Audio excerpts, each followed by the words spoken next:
Hi there. Today I'm excited to welcome Paul Kanu. Is that the correct pronunciation, by the way? To be honest, let's just go with it because Yeah. usually I don't even pronounce it right. Oh, I see. Yeah. Paul Kanu. Okay. Paul is both a bodybuilder, a personal trainer, and the founder of Kanu Fitness. He started training at age 13, did his first competition at 18, which taught him some important lessons, and he spent the next 2 to 3 years to improve. And then he won the overall in the second competition, which is quite impressive. Now, Paul is known for his straightforward, no nonsense approach to fitness. And, to me, just having followed him for a while, I think he's got a deep understanding of training and nutrition. And I can see him inspiring many with his both his personal transformation and his practical advice. So I connected with Paul not only because his body, like his physique and his improvements have been so impressive, but also because I could see that both his nutritional and training approach to things aligns very well with my own philosophy. And of course, I might have some confirmation bias going on, and I'm well aware of it, but kind of kidding there. But just hear me out. So I wanted to get Paul on. We had some great conversations in messages and DMs and comment section on social media. So I thought, this guy knows what he's talking about. And Paul is a strong believer in a healthy mind in a healthy body. So it's not all about, pumping and becoming bigger and the best bodybuilder, but also like a wholesome person.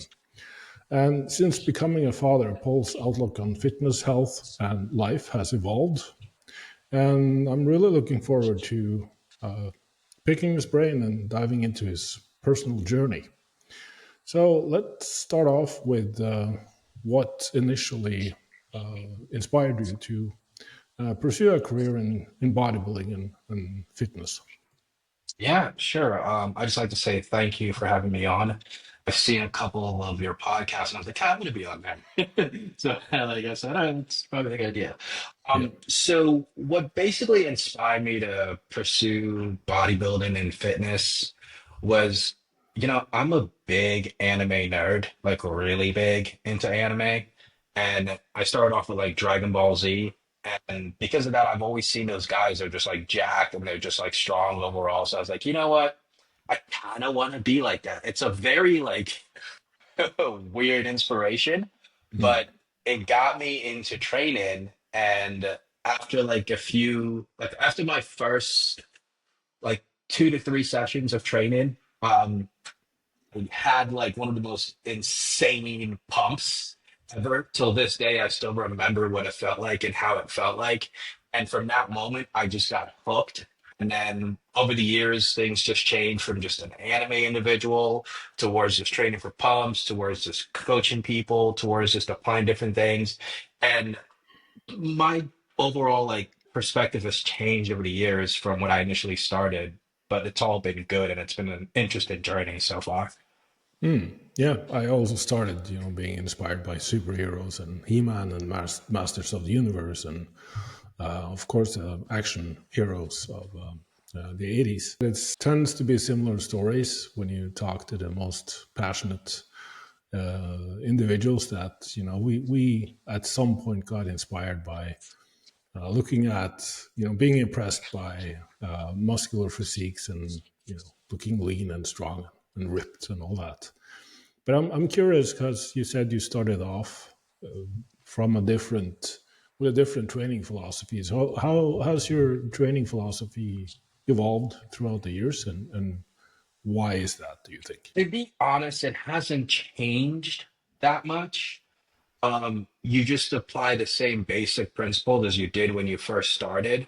But over time, as you get a little bit more experience, you try to add like little things here in it, but it's not like a big drastic change.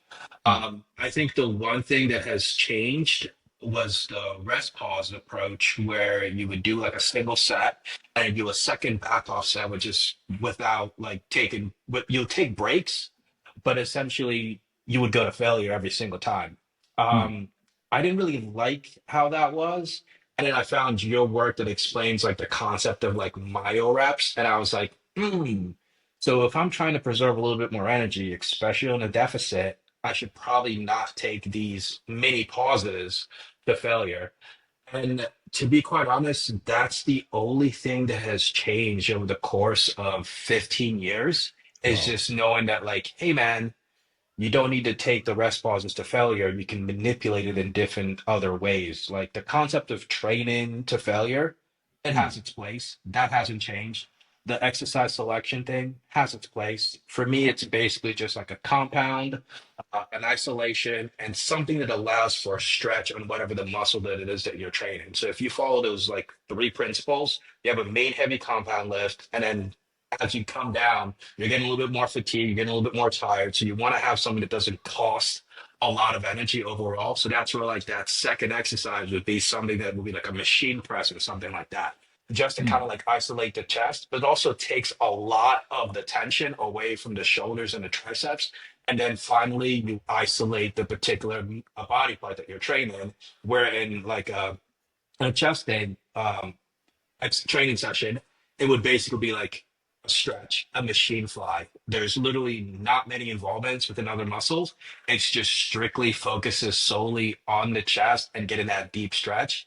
That's the philosophy I've been following with the addition of the Myo-Reps and telling myself, hey man, you don't need to take these rest pauses to failure. And it's been wonders recently, honestly. It's been great. Hmm. Um, but like it makes everything works. But like everything works till it doesn't. And Yeah. I haven't gotten to a point where nothing works. It's just a matter of just adapting here and there. Yeah. And as you get more advanced, you kind of get need to get more granular and more detailed. But I think it's easy to fall into these social media camps where it's either high volume or low volume, Mhm. like excluding the middle. And now there's a trend of higher frequency training, and you kind of have on the other side of the spectrum the bro split. So it's again, it seems to be like this dichotomous thinking and making it seem as if there's a right and a wrong, like black or white. Mhm. And once we figure out the best way to train and get muscular, then that should apply to everyone. But to me, it sounds more like you have been more introspective and focused on your process and what provided the best results and kind of experimenting, testing, evaluating, and adjusting from there. I'm just curious. What do you think? Do you think there's one best way to train, or do you think we're all unique snowflakes that should just figure out the sweet spot for every one of us?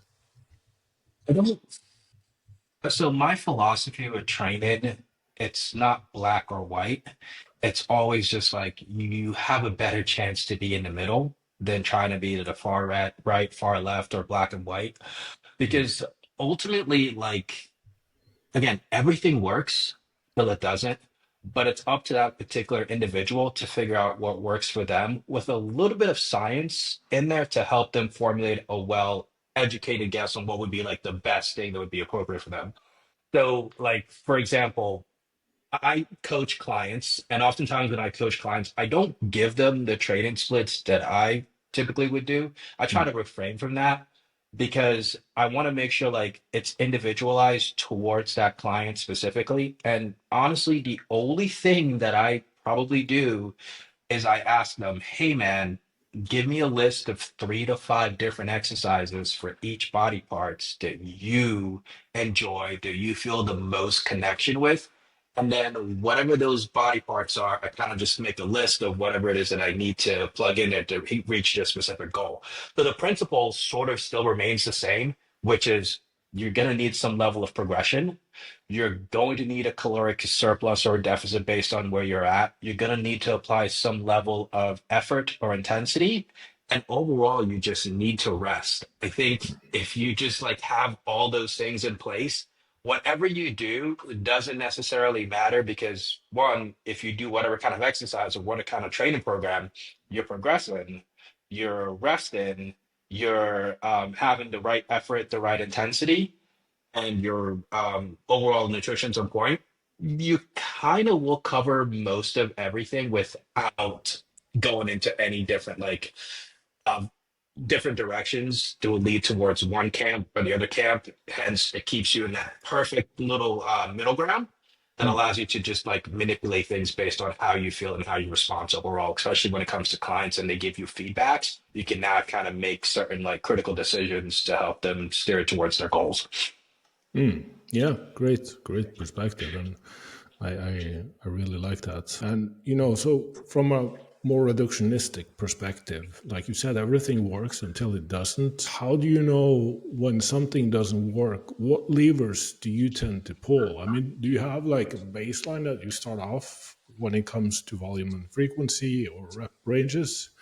Like you said, you go by preference because we both know that Yeah. liking your training should be probably at the forefront, because if you hate your training, you're not going to be progressing.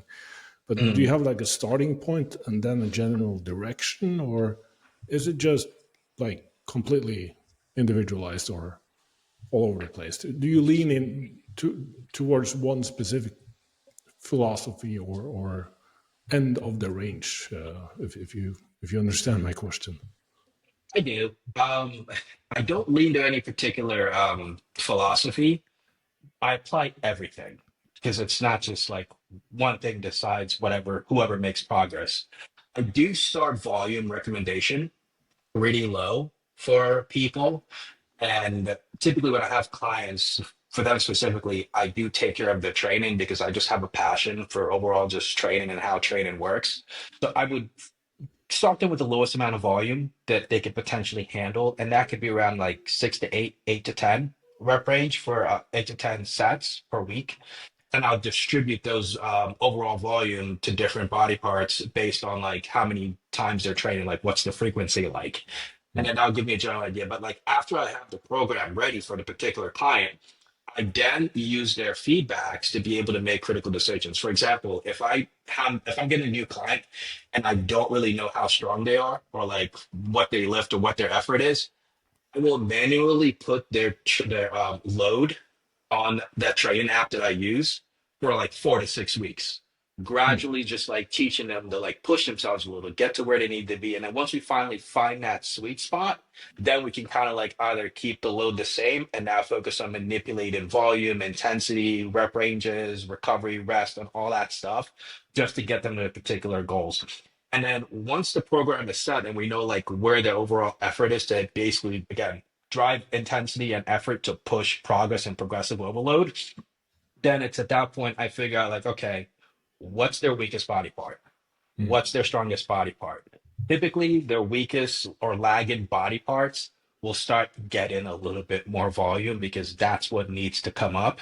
And then the ones that are already like so well developed tends to kind of just either stay at that maybe like 6 to 8 sets range. And then we just keep on introducing more volume to the body parts that we need to focus on. So once we figure out the volume for like the body parts that we need and the ones that are strong or lacking, then we progressively roll it and see, okay, their arms just got really, really big in 6 to 8 weeks. Mm. Sweet, let's just keep the volume there. And now let's focus on maybe matching their stronger body part because after 6 to 8 weeks, your stronger body part may not as develop as much as the one that's getting a little bit more volume, which would be like your weakest body part.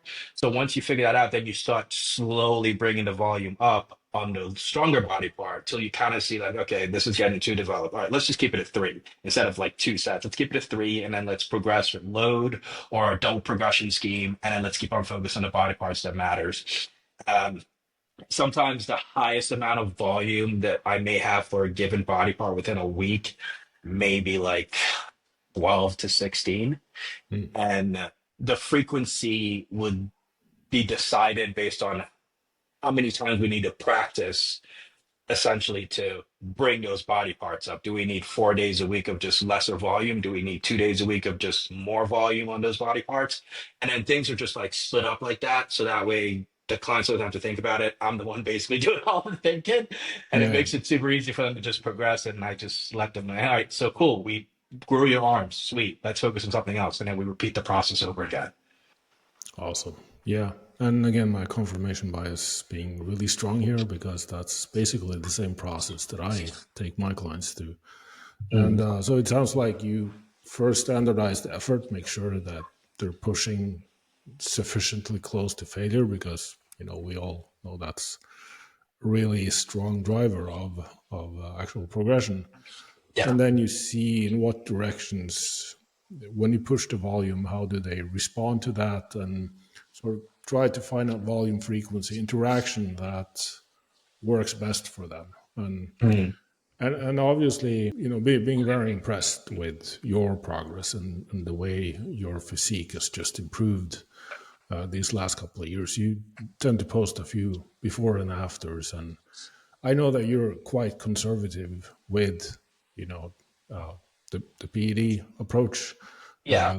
compared to what I've seen guys at your level tend to end up at. And I mean, you're growing even with TRT levels of hormones in there. And to me, that just speaks really loudly about your approach to training and nutrition. And obviously, you have a great set of genes there, but still, I've seen so many guys with impressive genes and just ruining their physique because they're pushing either the dosages or the volumes or whatever just too much too soon.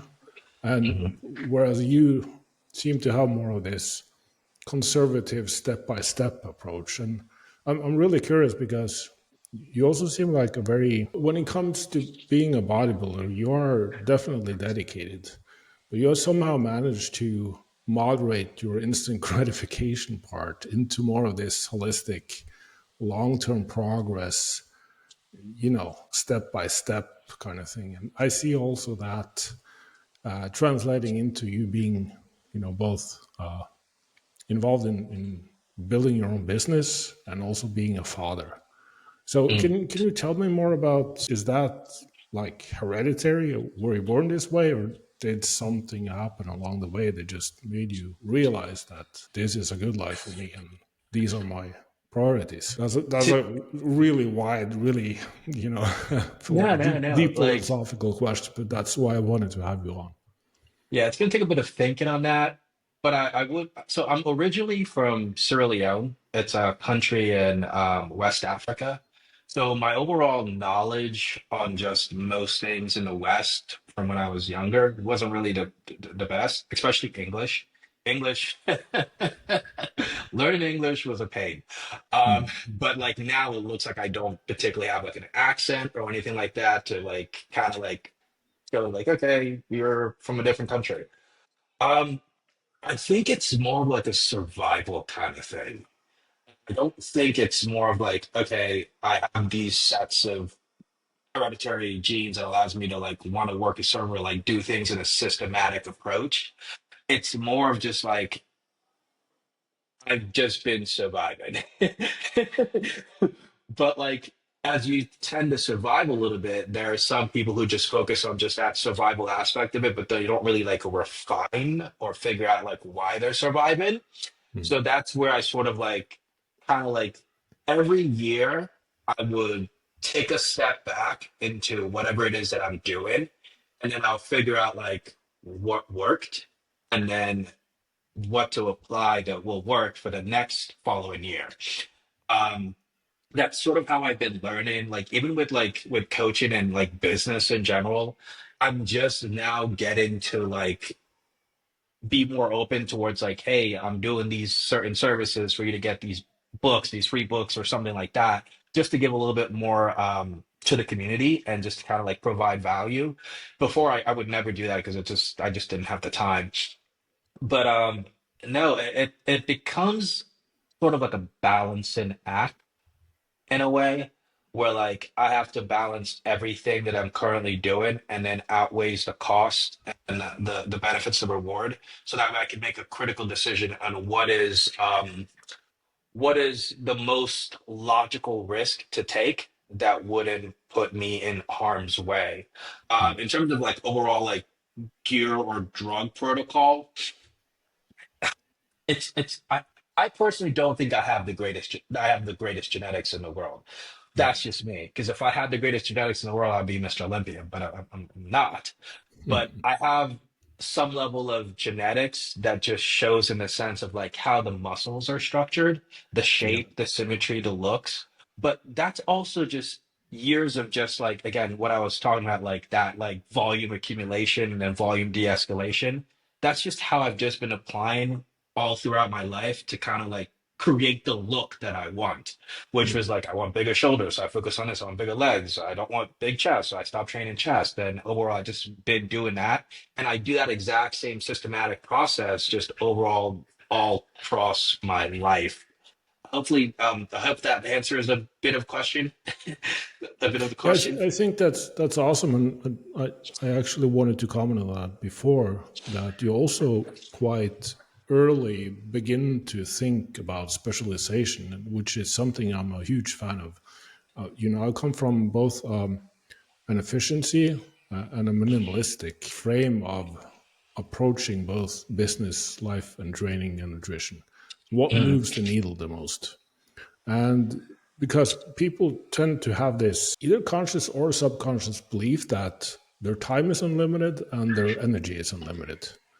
mm, And obviously, we're all going to die. That's the one true thing that we just, most of us probably won't even think about or consider.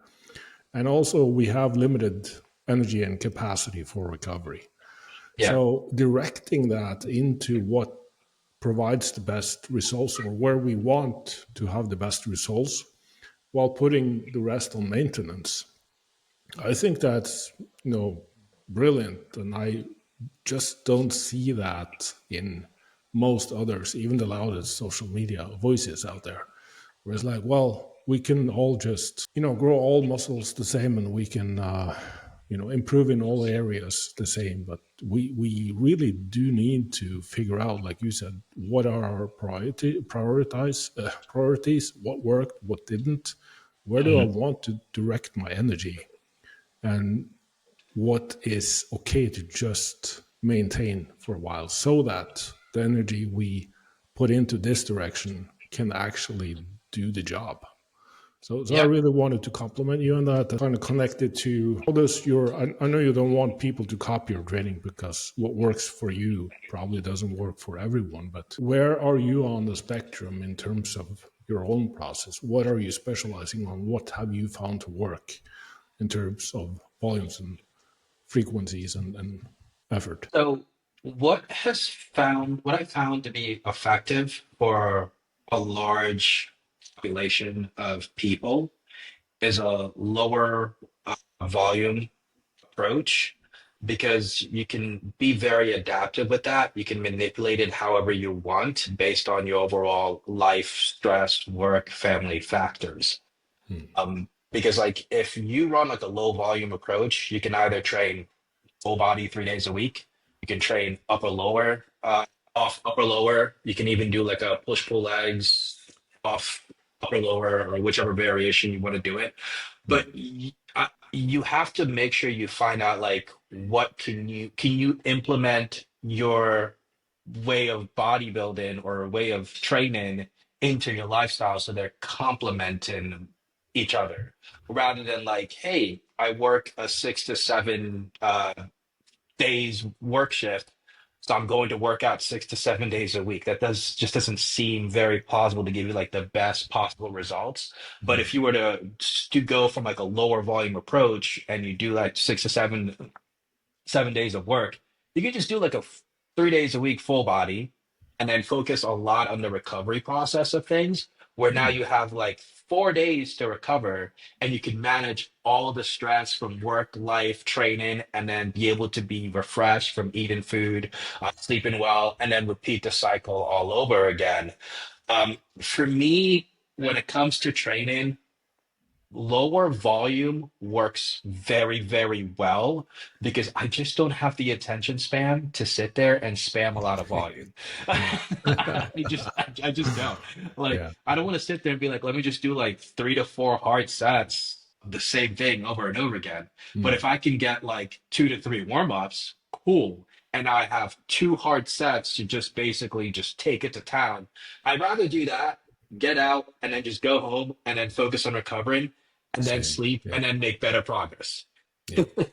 I agree So so much. Yeah. lower volume works best for me. And I think the more advanced you do become, lower volume ends up becoming the final default of what you should do because you're so technically proficient at executing the movements that you don't need 4 to 5 sets to do it. You don't need 6 to 7 sets. You just need more overall intensity by moving the load, adding reps, and then just overall pushing closer to failure. Yeah, I like that. And that's, quite in opposition to some of the current trends where, the more advanced you are, the higher volumes you should be pushing. And I see some recommending these crazy volumes. And obviously we've had these 52 set studies and Schoenfeld's 45 set study.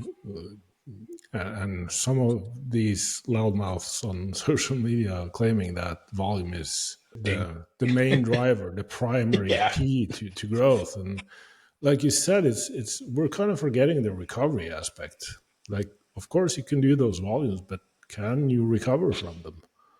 Mm, To me, it's just you're taking snapshots from short term studies and thinking you can extrapolate that into infinity.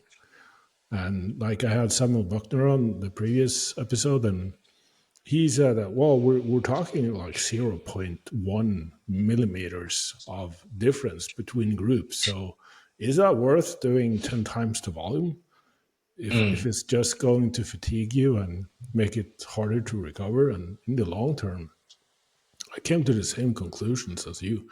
I've also tried higher volumes, and it worked for a while until it didn't. Like I couldn't right. recover from it. It just burned me out, and I couldn't even cover it with sufficient amounts of food. It's like food doesn't make overtraining impossible, like some tend to think.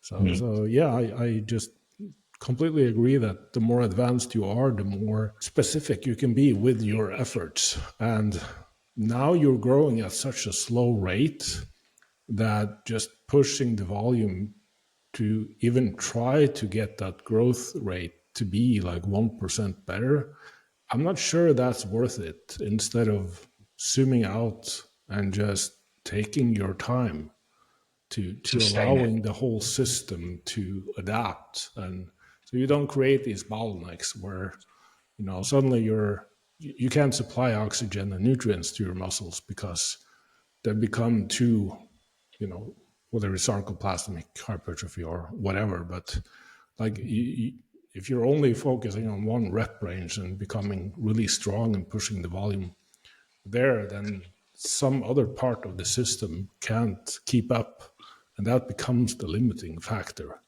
So I Mm, believe overall muscle growth, obviously outside of genes and hormones, is limited by whatever bottleneck is not covered in your training.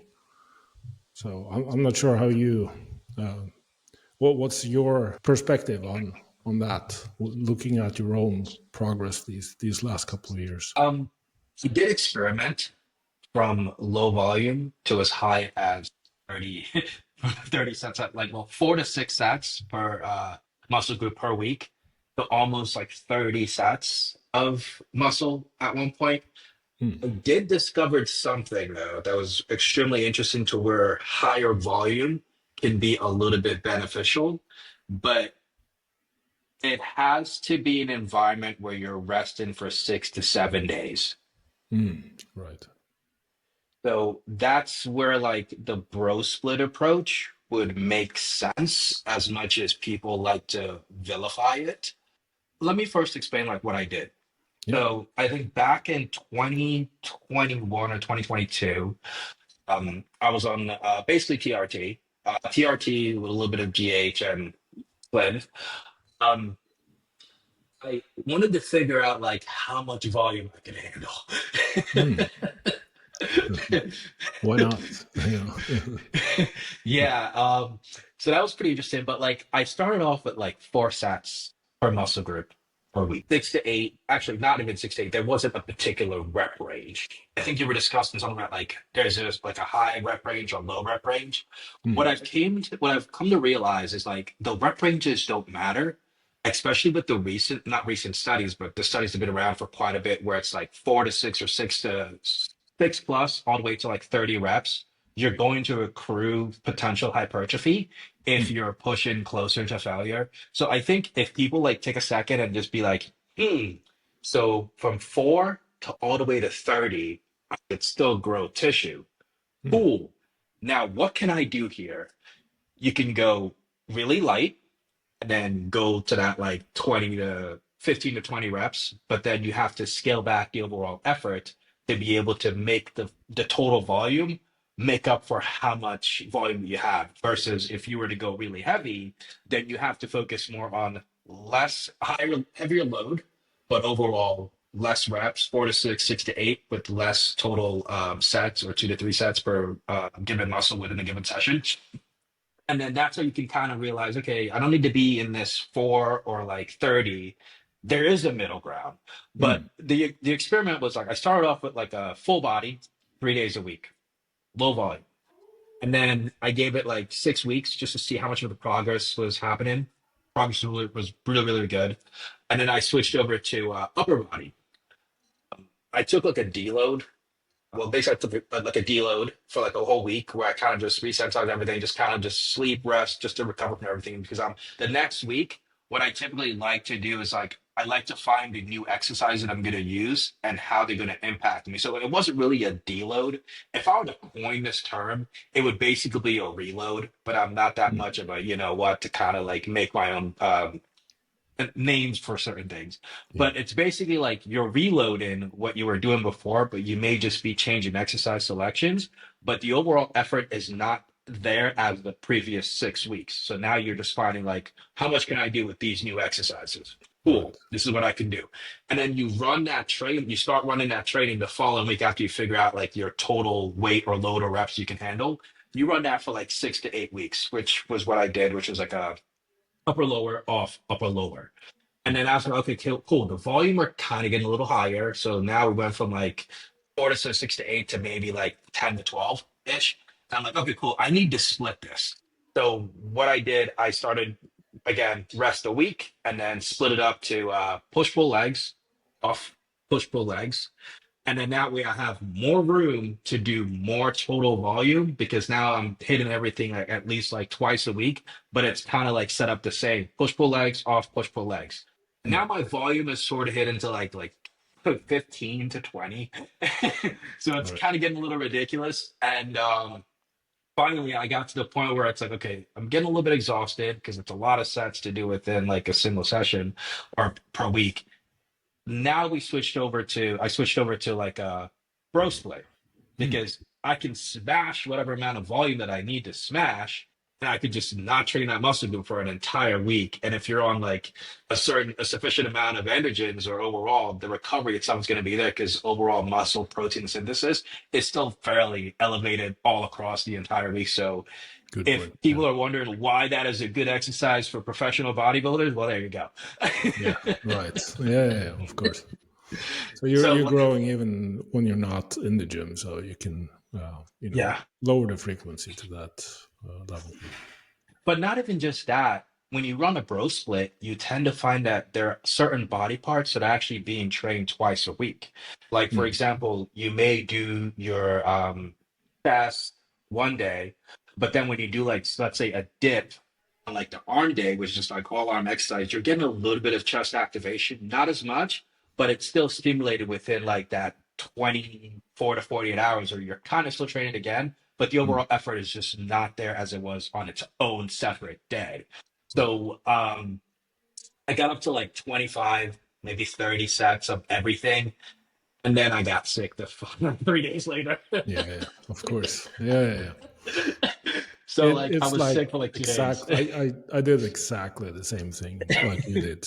Full body, upper lower, push pull legs, pro split. I got I got injured as well. So yeah. Yeah, so like the more you do those things, you tend to find out like maybe higher volume isn't really the best choice. It may be if Because you reduce your low just to effort. sort of stop you there, and Mhm. for comparison's sake, did you find any of these to be superior to the others, or was it just a wash? In my experience, no. But the overall frequency that you're training and the more volume that you're doing, the more the overall stress and fatigue tends to accumulate. Mm, So the closer you get to like more, like I think I found the push pull legs off, push pull legs off to be the most fatiguing and exhausting mm, because you're just continuously just smashing training. There's not enough room for recovery. All of a sudden, it's like, oh, I trained. Cool. I'm training your legs again. yeah, Sweet.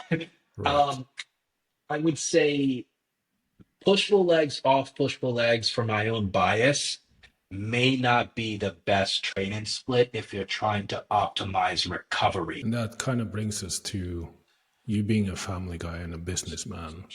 How do you, I guess your selection or your training process, training journey has led you to a place where there's room for both. You can balance family commitments. Like we had to schedule these podcasts because, well, you had family time. You were with your children. So it kind of, to me, since I also work with my target demographic are guys between 35 to 55 or thereabouts. And most of them are both family guys, but also highly successful in business, like CEOs and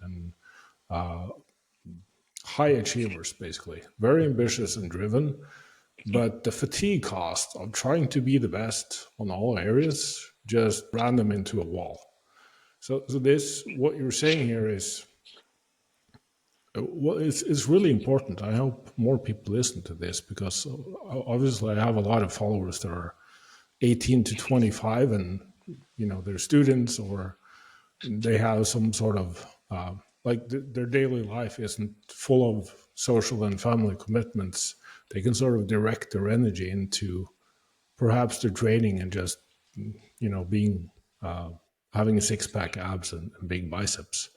But for most out there, that's not very productive. It's even borderline impossible to make work in the long term.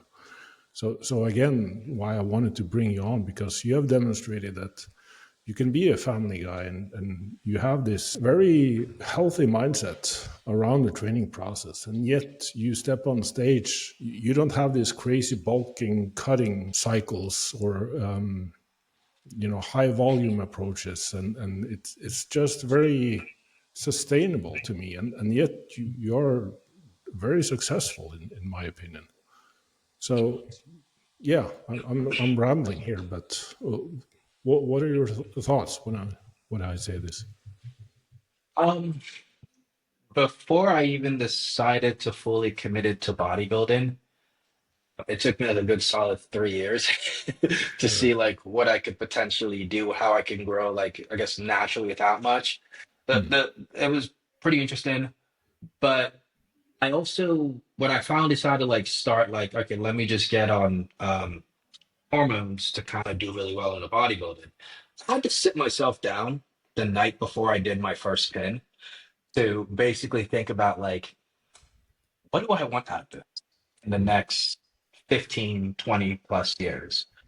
And I had to think about it like, okay, I want to be successful, want to be a coach. So that way, whenever I'm done with professional bodybuilding, I can coach people and then I'll still do what I love, but I just wouldn't be as competitive. mm, So I think bodybuilding sort of is that anchor that basically channels itself to everything else. So you have to be able to like manage and balance where the attention tends to go. mm, Um, I've never had the idea of like I want to be the best, which is it's really weird being a competitive bodybuilder. It's like you don't want to be the best.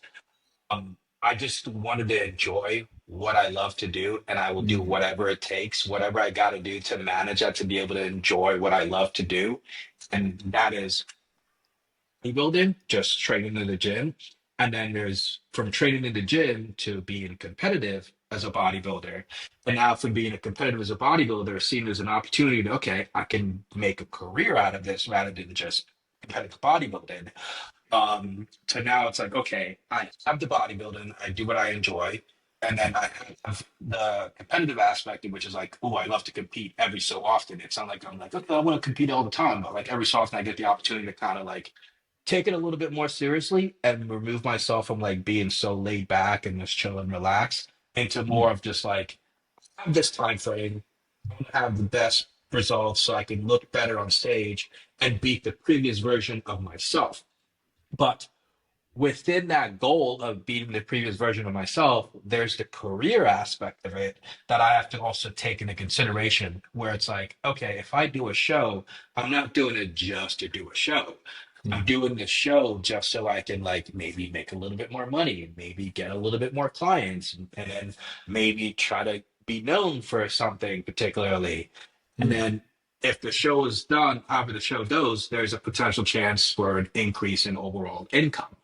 Right. And through that increase in overall income, I'm now able to support my family. I'm now able to like do the things that I want to do, the things that I enjoy, because I have the money and the financial freedom to do basically whatever it is that I want to do, which is just stay home, do bodybuilding, take care of Mm. my son, be there for my family, and Yeah. overall just enjoy my life in the most simplest, easy way possible.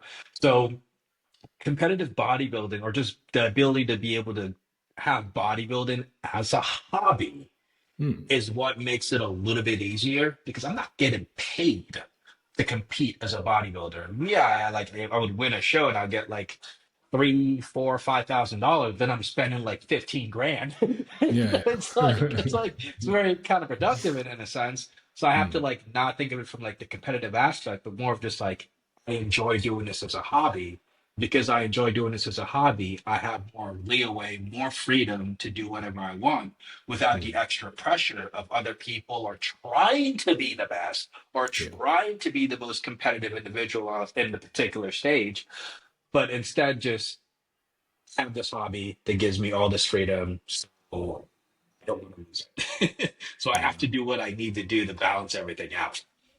Amazing. Yeah. I really love that. I mean, it's like more of a synergistic effect where they all enhance each other instead of one taking the energy from all the other areas. And I like the saying that, are you driven or dragged?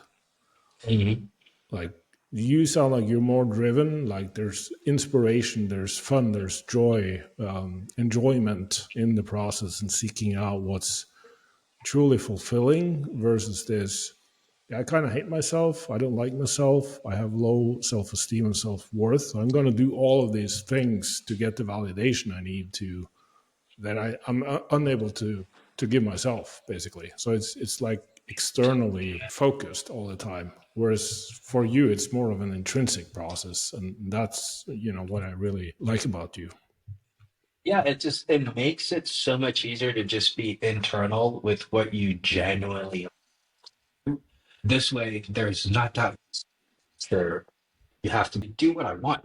Like I don't have to do Mm, anything. yeah, You know yeah, what I mean? exactly. If you woke up today and there was nothing that you absolutely needed to do, what would you still be doing? I think But that's a great perspective. yeah, that I'll just watch anime. Yeah, of course, you can just watch anime and Dragon Ball all day.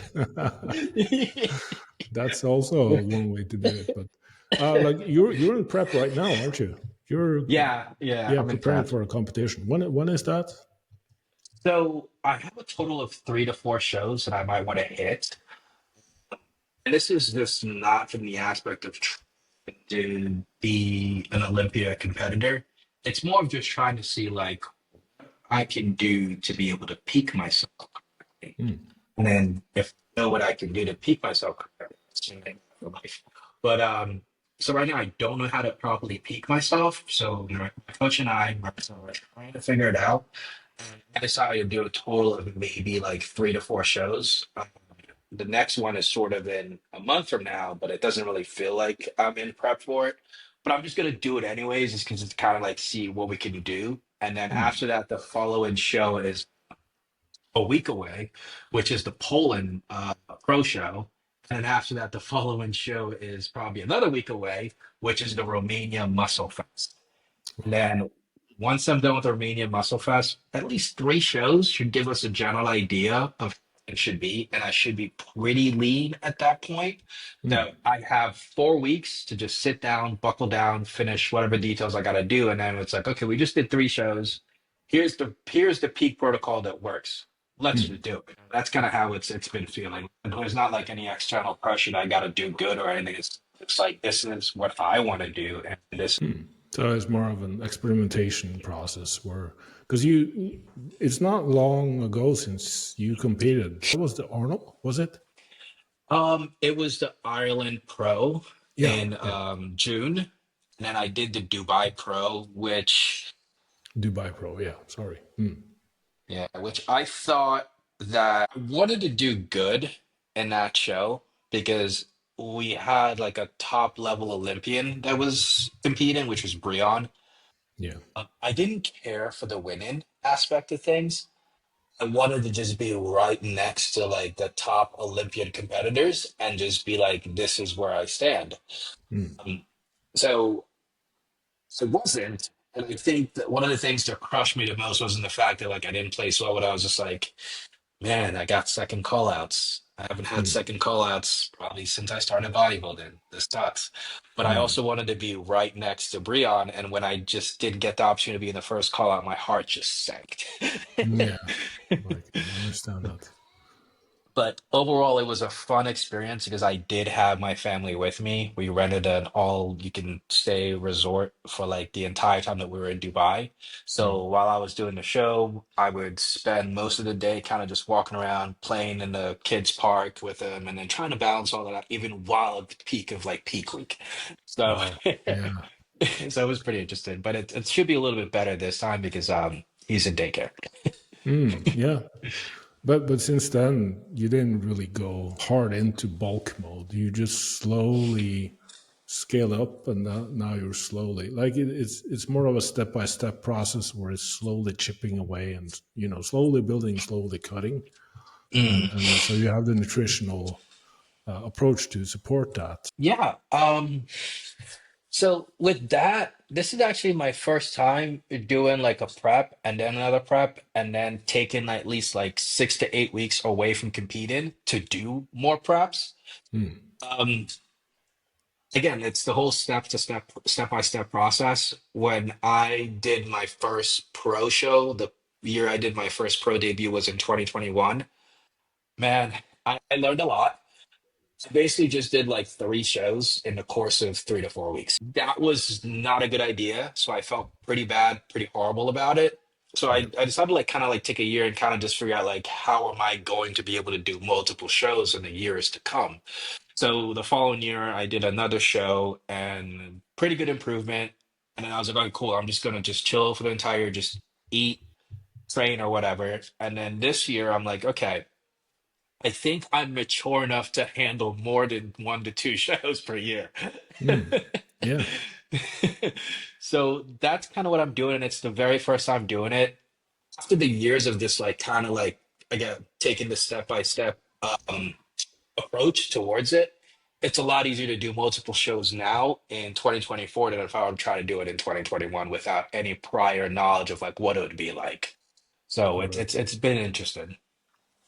So what makes it easier? Is it your approach to the process, just going slower? How have your I know your training seems to be very focused and on the lower volume end of things so that you can recover, but how do you manipulate your diet and cardio and like the overall, how do you create the deficit? So there are quite some few things that I do, and that all comes back to like when should you push and when should you pull back. Right. Um, Initially, before I started the prep, the prep for this entire year was started in like April or something like that. I initially started off 220, And I took about 8 to 10 weeks just to get down to like 198 pounds, which is my weight cap. Well, my weight Mm, cap is like 197, but I started my actual prep for Ireland and Dubai at 198 pounds. And that basically was just using as minimal pads as I could potentially get away with. And mm, then just focus on training, focus on sleep, focus on recovery. And then once it's that time to actually like push, I'm already leaned down to like 198 pounds and my weight cap is like 197. So mm, like all I have to do is just eat the exact same calories that I had at the very start of like the cut leading up to 198 and then just slowly trickle that down because like once my overall body fat has changed from that 220 to 198 and I'm a little leaner, I can get away with eating more food if I just add a little bit of like activity in there, which is just move around a little bit more. yeah. So like do a little bit of cardio, but now your food is drastically higher, that it kind of just like balances itself out where now you're in a position where you started plugging in milligrams. And then when Mm, you're plugging in milligrams, you're moving more, you're doing cardio, you're gonna burn a good amount of body fat, but also at the same time you're going to grow because you're going from like a lower milligrams to much mm, more higher milligrams. And now this allows you to just again what everybody wants to do, but literally nobody, maybe people know how to do it, allows you to grow into the show. yeah, like Kevin and Ronnie managed to do. Yeah. And that's kind of like all I've been doing. Then there's this phase after I finished like the Dubai Pro. I was like, okay, time to not take it so seriously, just pull back for like 8 weeks. But because I've gotten so used to like dieting now, before like after the Dubai Pro would be over, I would be just eating whatever I wanted. But I realized I have a much more bigger goal in mind. So I wanted to stay at that 200 to 201 to 202 for that 8 weeks that I'm in Mm, that phase of lower milligrams again. Feeling good. Health is good. I'm not like having to wake up early in the morning to go do cardio or do anything. It's just like you just do your cardio, walk around, treat it as like you're living the lifestyle of mm, just not just bodybuilding, but you're living the lifestyle of somebody who's a competitive bodybuilder in the sense of like it intertwines with everything else that you're doing. So I did mm, that for 8 weeks. I held the body composition pretty good. And then now it's actually yesterday, I'm back into like I gotta push because I have 12 weeks to get ready for like the really, really big show at the end. So that's where like my thought process sort of changes from just being chilled and relaxed to sort of like, all right, I just gotta wake up at 4 o'clock in the morning and go do my cardio by walking around for a full hour and then mm, eat my meal, come home, make sure that I help my wife with getting my son ready for daycare because he just started daycare recently. And then after that, I have to take a shower, get ready to go train. And I have mm. about like a 4 hour window to basically train. And well, not 4 hours of training, but like I have like a 4 hour window to train, do whatever I gotta do, get everything all situated. And then I gotta pick up my son again at 11 to 12 o'clock All right. um, during that day. And then from 11 to 12, I'm watching my son all the way till 3 to 3:30. And then after 3:30 gets here, my wife gets home. Sometimes I take him for a walk just to get a little bit of extra steps, or sometimes when I'm like picking up my son, we go for an extra walk. So that basically kills a bunch of birds with one stone because I get my steps in. I'm hitting like 15 to 20K steps, but it doesn't feel Mm, like I have to like force myself to do it. It's just mm, like you wake up in the morning, there's an hour walk, that's like 6,000 steps. And then you get your son, and then that's another maybe like 2 to 3,000 based on where you're walking to. And then you walk around with them later on. So now you're almost like 15 to 17K. And then you take that extra time that you have to just get a little bit of sun, just move around. And then it's basically just that is what I'm doing right now in the current, starting this current prep this week, just to, because I think people don't understand that. I don't want to sound like I'm besmirching anyone, but I think personally, bodybuilding, uh, this is just my opinion. mm. I think it's relatively easy if you Yeah, manage your time. yeah. Yeah, I really like hearing you say that because, I work with busy professionals, like I said, and it's like they never have time. But to me, it sounds more like a prioritization and time management problem. Mm. So obviously you're a competitive bodybuilder, so getting up at 4 and getting in 15 to 20K steps. But you sort of built this daily routine where you get to hit all of the pillars. You have your training, you have your work, and you have your family, and they all have different time slots, and sometimes you're able to make them overlap, so you can hit two of them at the same time, and that is essential regardless of your goals or what's most important to you. I think figuring out how you can manage all of those, and obviously life meets optimal all the time, so sometimes we just have to go with the flow. But the biggest problem I see is the black and white thinking. You're going all in on this, and now you're just gonna go on this really strict diet that's not sustainable at all, or you have this new business project, so you just completely ignore your training or your family. It's like they go all in one direction to the extreme, and then there's no time or energy available for anything else, and they just end up becoming burnt out and feeling bad about the whole thing. So I think Mm. it's the takeaway here. If I guess my question to you: what advice would you have for basically professionals or high achievers who want to stay fit, but they just feel like they never have the time and they Mm. struggle to balance, family commitments, business, and their self development or physique optimization? Yeah. So the one thing I've learned in my younger years was that you can't be too extreme for a long period amount of time.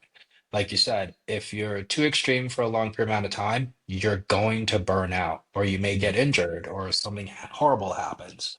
So for people who are like busy professionals, they're more in that survival mode most of the time because they do know like their work is what's really important, and sometimes that takes precedence over like family or like hanging out with friends or doing things with other people. But ultimately, I think if they plan better and figure out like, okay, so this is the hardest month of work. mm, Cool. And then this month's going to be a lot of stress, going to have all this stuff in there. That's probably the most important priority because without the work, you're not going to have funds to do anything. So you have to put the work first, and then maybe certain things have to be in the back burner a little bit, or maybe just like minimize a little bit while where you're still doing what you need to do. If we're talking about the conversation of like the gym and then trying to balance it with like work life as a busy professional, um, the gym's important for most people. It's important, but it's not as important as your job mm, that right. like pays you the amount. Like I think the gym is a very luxurious thing for us to have the ability to go to a very like air conditioned environment with TVs, machine equipments everywhere. It's a very luxurious thing to do Mm, that it shouldn't be a high priority compared to family, your work, hanging out with your friends, just having a social life in general. So there mm, needs to be time where like certain things need to take a step back. I mean, sure, not everyone has a work life where it's always busy all the time. But if you know there's going to be a particular time for when it's going to be busy all the time, then maybe put a little bit more energy towards that time for it's going to be busy, but then there's always mm, going to be that downtime. yeah. When the downtime comes in, then you can pull a little bit of energy away from the work and then move it over to family and then move it over to the gym and then move it over to like maybe social life. Social life should be first before the gym. Move it up to Mm, social life and then the gym and then just have that just like trickle down. But it all becomes just like a matter of just like balancing things out. But the problem is people are their own worst enemies yeah. because they just always want to do more. And Yeah. that's Exactly. where the problem stems in. It's more of like a you can't do everything, and it's Mm, okay. Just yeah. do things at a certain time. Exactly. Yeah. I just completely agree, and I just encourage everyone to consider, sit down and reflect on what's a good life to you. How do you want to feel? and what's the best way to achieve that. So a certain, and again, that's why I tend to use a lot of Myo-Rep training, because you can get in and out of the gym and have an effective workout twice per week for 20 to 30 minutes. You don't need to do these crazy bro splits or high volume routines to get the results you want, especially when other things need to be prioritized. So managing your energy, managing your time, and just figuring out what's most important for the next few weeks, and what's most important, what's most urgent. Do that first. Plan the other things in your calendar, and plan for the unexpected, because then Yeah. you don't feel like you're always missing out, or you're always on the back burner, or chasing your own ass, basically. Mhm. So yeah, I think that's what you're saying. There is hopefully something that people listening to this will remember and try to implement in their own lives. And I think just one more thing to add on there. I've been thinking about it, but I keep on losing it. Um, so if you're looking there, I don't think there's anything wrong with trying to live like a life of extremities to kind of get to your goals. Sometimes that may be required, but once you get to your goals, just go back to the life that you don't have to do that anymore. You know what I mean? Mm, Like yeah. the only caveat in trying to do like what I'm doing, and I'm very aware of it, is that like I'm not gonna progress as fast because I'm trying to manage all these things at the same time. Mm, But bodybuilding takes forever, so I'm just gonna take yeah. my time. Exactly. Yeah. Delayed gratification versus instant. Yeah. Well, Paul, it's been great talking to you. I really loved getting your insights and perspectives. You've been in the game for a long time. You've achieved great success both as a bodybuilder and a trainer, and just completely resonate with everything you're saying here. So it's really great to have someone on the podcast who practices what they preach, and I truly believe you're an example to follow for people out there. So where can people find you? Yeah, so you can find me on Instagram. It's Can You Lift? It's a very creative name. It's like my last Yeah. name and then lift. Yeah. Now I Um, get it. Now I get it. yeah. Thanks. All right. Yeah. It's a Wow, play on that's words. clever. That's clever. I see what you did there. Yeah. Yeah. So Fantastic. you can Yeah. find me on Instagram. I also have a YouTube channel, which is Kanu Fitness. And then finally, I have my website, Can You Optimize, that has a good bunch of information. And if you're looking for coaching and stuff like that, that's also in there. Other than that, if you find me on Instagram or anything like that, don't be afraid to just say hi. I'm a very well open individual, and I can talk to you with whatever the topic is. Yeah. Indeed, you can. I really enjoyed our conversations, and now getting to meet you here and talk to you has been really inspirational and fun. So I'll put links to your social media profiles and the website in the show notes. And yeah, thank you for coming. Yeah, you're welcome. I've always wanted to be on here. I greatly appreciate you taking the time as well.